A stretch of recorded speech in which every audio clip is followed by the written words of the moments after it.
Okay, Coach. This past Saturday versus Houston, once again the offense didn't really show up much in the first half, and they actually completed none of 7 extra man opportunities. So what do you think that you guys need to do this week in practice to get the offense in the game from the start? I think we just need to continue to work on the little things. I mean, repetition in our man-up sets is definitely a focus for us. We play Delaware this upcoming weekend, and I know they tend to be a foul-prone team, so that's one of the areas that we definitely need to improve on. I know that there's been a huge emphasis just in the course of the week of practice on just our guys' ability to work for the best shot available, not just the first shot available. Delaware, again, will have a very good goalie, much like Towson did, so we're going to have to shoot extremely well this week in order to score. And I think our guys offensively seem to be coming together. We definitely had chances. We just didn't finish. I mean, Towson had a good goalie. He was one of the CAA team goalies last year, I think second teamer. So we had chances. We just didn't shoot very well. So hopefully this week we'll get back at it. I know we put a lot of extra time and effort into that at practice the first couple of days, and we'll definitely continue to work on that as the week goes on. So hopefully we can change that stat this weekend against Delaware. Danny Hennigan, he's been doing a great job on the field. He's won the majority of faceoffs in 7 of 11 games, and he had his second game-winning goal this Saturday versus Houston. Do you want to talk a little bit about how he's grown this season? Yeah, I mean, we put a lot of pressure on Danny, especially early in the year.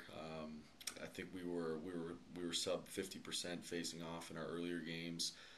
And there's 2 areas that have been huge for us this year in wins. It's face-offs and goalie play. Between him and Austin, I mean, there's 2 guys that have basically shouldered our team when we needed them the most and have gotten us wins. I mean, Danny, without question, was the best player in the field last Saturday between face-offs, ground ball play, scored a goal, had an assist. I mean, he just sparks our team in so many ways when he's on. I mean, he was 7 for 8 in the second half facing off, which was huge.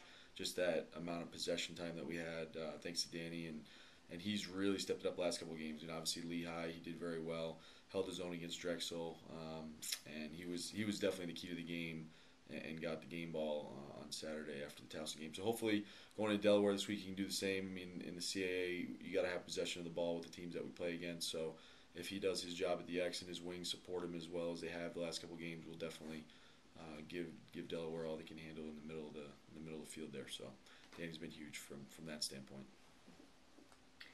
All season, there's been a lot of buzz about you guys being such a young team, and even this weekend on senior night, only 2 points were tallied by seniors.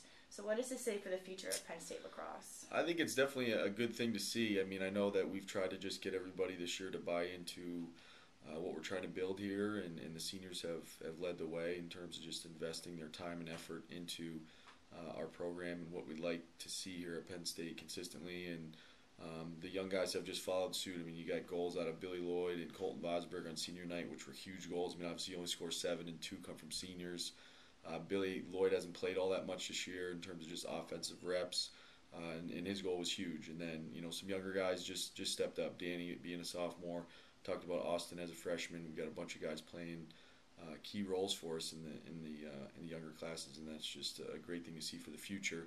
But there's no question. I mean, we want to send these seniors out with a chance of playing the CAA tournament, and then once you get to that point, who knows? So those young guys are following some good leaders, and some of our senior captains, and Matt Bernier, Matt Shankoff, Greg Brown had a great game against Towson. So as long as those young guys keep following the leadership that we have in the senior class, we should be in good shape.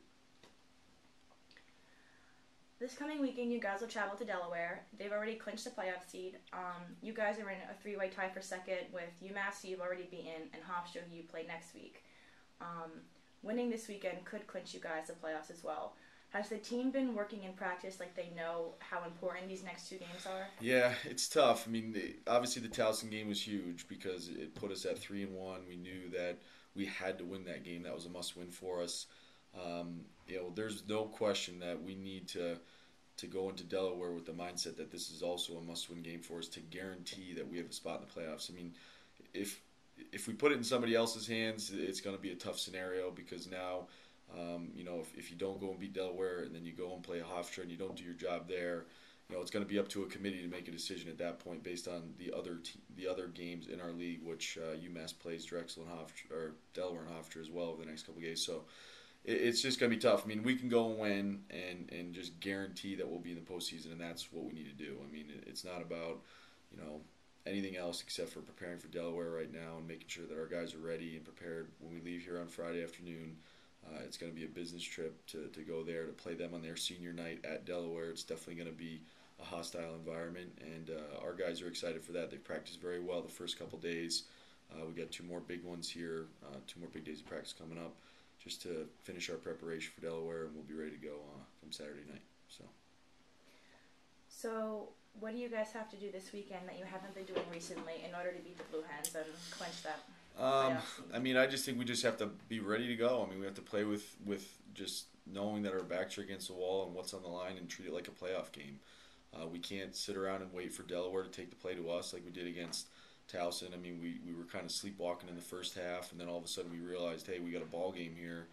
And then we come out of halftime and kind of dominate the second half in a lot of areas. So we need a fast start, I think, especially on the road at Delaware in a hostile environment. We don't want any sort of momentum to swing to their sideline with their early start. So hopefully, if the guys are ready to go, which we definitely will be, we can get out to an early start, win faceoffs early, make saves early, get stops defensively, and hopefully put the ball in the back of the net. I mean, I think this is going to be kind of a knockdown, drag-out type of a game. I mean, 2 physical teams, and we're certainly looking forward to that challenge on Saturday night. So. Thank you, Coach. Good luck this weekend. Thank you.